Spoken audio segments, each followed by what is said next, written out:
Bilang isa sa mga masasabing unang girl group at P-pop idols ng bansa ang Sex Bomb Dancers, hindi maiwasang may kumpara sila sa isa pang girl group, ang BINI.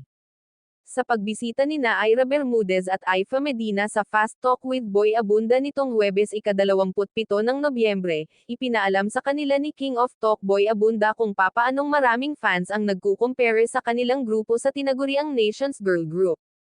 Tanong ni Boy, madalas ikino-compare kayo sa BINI. May netizen na nagsabi, mas deserve nyo daw ang titulong Nation's Girl, you are the pillars of P-pop, reaksyon.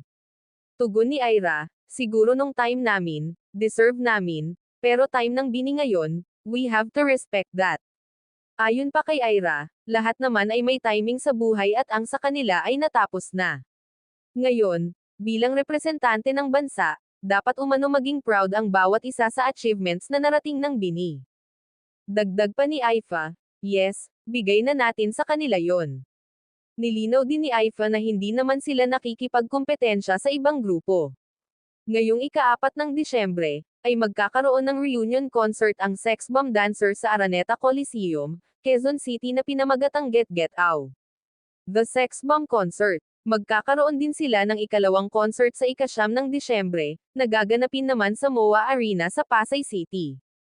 Samantala, noong November 2024, sa kanilang panayam sa programang Kapuso Mo, Jessica Soho, ibinahagi ng BINI na hindi pa rin sila makapaniwalang tinagurian silang Nation's Girl Group.